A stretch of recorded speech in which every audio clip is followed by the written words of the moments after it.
D'après le média Africa 24, au lendemain du coup d'État militaire au Niger, l'État français a préparé une opération militaire chirurgicale qui avait pour but d'éliminer purement et simplement les putschistes.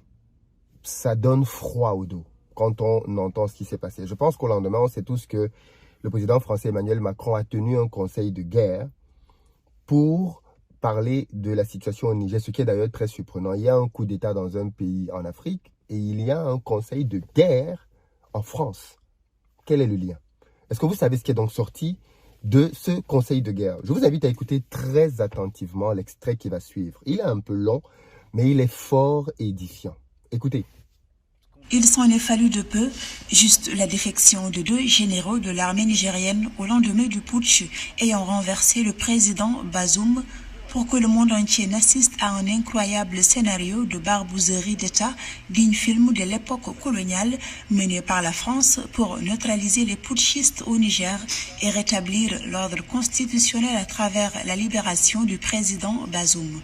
En date du 26 juillet 2023, un putsch conduit par le chef d'état-major de la garde présidentielle destitue le président Mohamed Bazoum, pourtant démocratiquement élu au second tour en avril 2021 avec 55% des voix. Le coup de tonnerre. Après le Mali et le Burkina Faso ayant subi le même sort, le Niger, qui héberge une des plus grandes bases militaires françaises en Afrique, est aussi le principal fournisseur d'uranium. En 24 heures, la France organise un scénario de contre-putsch, comme le révèle l'état-major des putschistes le 31 juillet. Dans sa ligne de conduite allant dans le sens de la recherche des voies et moyens pour intervenir militairement au Niger, la France, avec la complicité de certains Nigériens, a tenu une réunion à l'état-major de la garde nationale du Niger pour obtenir des autorisations politiques et militaires nécessaires. Le président Emmanuel Macron, qui apprend le coup d'État alors qu'il est en voyage en Papouasie-Nouvelle-Guinée, contacte 3 présidents africains membres de la Communauté économique des États de l'Afrique de l'Ouest CEDEAO afin de leur indiquer une action militaire française unilatérale imminente pour déloger les putschistes. Samedi 29 juillet, Emmanuel Macron, de retour précipité à Paris en France, préside un conseil de défense et de sécurité nationale dont le seul but est d'évaluer l'opération d'intervention militaire au Niger au mépris des règles de la CEDEAO et de l'Union africaine. Le scénario hollywoodien est arrêté. Les 1500 soldats français déployés au Niger seront impliqués avec le renfort matériel des éléments basés au Tchad et en Côte d'Ivoire. Le brouillage des signaux est ordonné. La prise de la télévision nationale est programmée. La neutralisation des membres du putsch par frappe aérienne sur le palais présidentiel dans l'aile où ils sont retranchés en négociation avec une armée loyaliste divisée et avalisée. Pour actionner les accords de défense entre la France et le Niger, pourtant juridiquement inopérants, dans un tel scénario, le Premier ministre exfiltré délègue sa signature à Assoumani Moussaoudou, ministre des Affaires étrangères, devenu subitement Premier ministre par intérim. Texte similaire qui sera signé par le commandant de la garde nationale. Une fuite de ce scénario macabre va révolter les plus farouches soutiens du président Bazoum dans l'armée loyaliste et provoquer l'effet inverse. En 24 heures, l'armée nigérienne réunifiée avalise la destitution du président Bazoum. La France n'a plus de soutien militaire interne.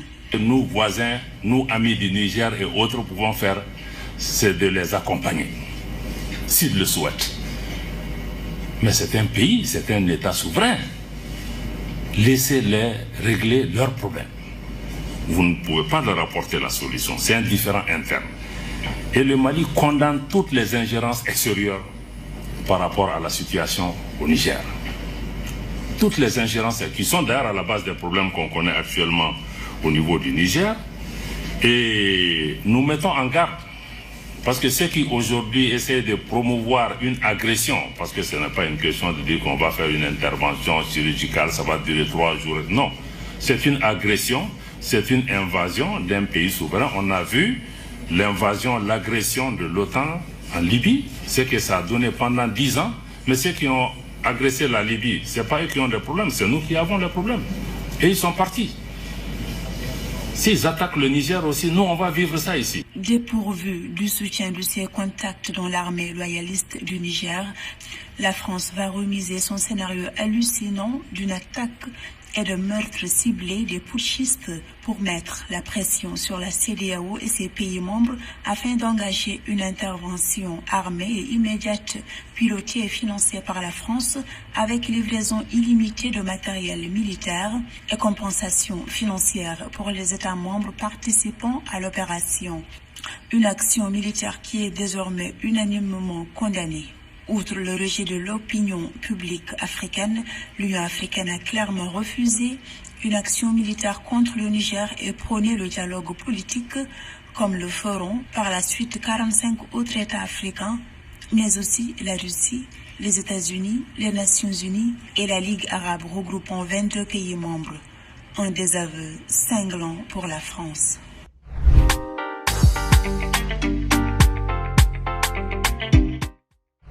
Je ne sais pas si vous avez compris comme moi le scénario qui a été orchestré. Si ça c'est vrai, c'est juste sale, c'est trop sale. C'est-à-dire que comment comprendre que l'on en soit arrivé à ce genre de choses? Comment comprendre que l'on veuille nous faire revivre les heures les plus sombres, les plus tristes de la France-Afrique? Parce qu'il faut le savoir, l'État français est coutumier de ce genre d'intervention dans nos pays.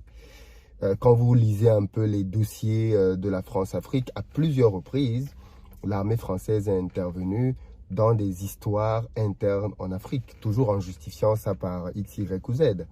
L'un des cas les plus patents, c'est le cas de Bokassa. La France, vous vous rappelez, a fait intervenir 800 parachutistes. Cette histoire est juste rocambolesque, on se croirait dans un film américain. 800 parachutistes français ont atterri en Centrafrique à l'époque de Bokassa, quand Bokassa était allé, je crois que c'était en Libye. Il s'était déjà autoproclamé empereur 2 ans auparavant, et il avait commis d'ailleurs des massacres sur sa propre population. Il faut savoir que pendant toute cette période-là, même quand il s'est proclamé empereur, l'État français était derrière Bokassa. On soutenait toutes les frasques de Bokassa. La frasque de trop a été le massacre des étudiants centrafricains qui avaient fait une révolte, une manifestation dans laquelle ils n'étaient pas d'accord, je pense, avec l'augmentation du prix de leur scolarité, quelque chose comme ça. Et bien évidemment, le gouvernement de Bokassa avait décidé de réprimer cette manifestation pacifique de manière sanglante. Et suite à cela, la communauté internationale, tout le monde s'était ému de cela. Et donc à ce moment-là, la France a décidé de lâcher Bokassa. Et comment ça s'est fait? Parce qu'en fait, on a lâché Bokassa pour remettre au pouvoir le prédécesseur de Bokassa, à qui Bokassa avait fait un coup d'État. Comment ça s'est fait? Bokassa était en Libye. Pendant qu'il était en Libye, on a fait intervenir 800 parachutistes sur le sol centrafricain. De fait, disant à Bokassa, c'est plus la peine de revenir ici. Et ce sont les 800 parachutistes centrafricains qui ont assuré la sécurité du nouveau président pendant longtemps.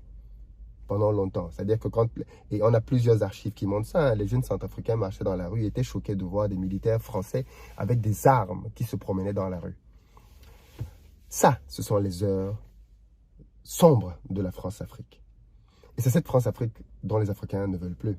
C'est cette France-Afrique, cette capacité pour la France à s'immiscer dans les affaires internes africaines, en reniant leur souveraineté, en bafouant les principes les plus élémentaires de diplomatie, et en se comportant en Afrique comme en terrain conquis. Les précédentes générations étaient peut-être moins disantes, mais les nouvelles ne le sont pas. Les nouvelles s'offusquent, les nouvelles se plaignent et les réseaux sociaux amplifient toutes ces plaintes. Aujourd'hui, quand il se passe quelque chose en Afrique, la jeunesse est informée, parfois manipulée, on peut le reconnaître, mais elle est informée et bien souvent elle prend position. Et donc, ce genre d'histoire-là, heureusement que ça n'a pas eu lieu. Heureusement que ça ne s'est pas fait, parce qu'au final, on comprend que n'eût été une révolte dans l'armée nigérienne, eh bien, on aurait assisté à des frappes militaires sur des bâtiments, sur la présidence d'un pays étranger, opérés potentiellement par l'armée française. Parce qu'on veut rétablir la démocratie. On sait tous, à moins que je me trompe, que les armes n'ont jamais rétabli la démocratie nulle part. On nous a promis que les armes rétabliraient la démocratie en Libye. La Libye est devenue le foyer du terrorisme.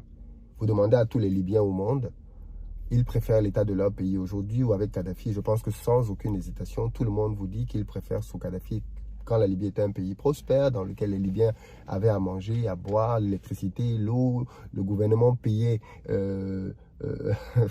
la vie en Libye à l'époque de Kadhafi était féerique à plusieurs égards. On est venu l'enlever soi-disant pour la démocratie et aujourd'hui on voit très bien ce qu'est devenu ce pays. Mais on n'en a pas tiré les leçons et on veut recommencer le même type d'opération. Juste qu'aujourd'hui les Africains sont moins naïfs et peut-être plutôt veulent se faire entendre différemment parce qu'il faut le préciser déjà à l'époque de la Libye, les Africains n'étaient pas d'accord pour l'intervention militaire. Juste que maintenant, je pense qu'ils le font très clairement savoir, plus jamais ce genre de choses ne se feront sur le continent africain parce que c'est poussé par une puissance, fût-elle une grande puissance mondiale sur le sol africain.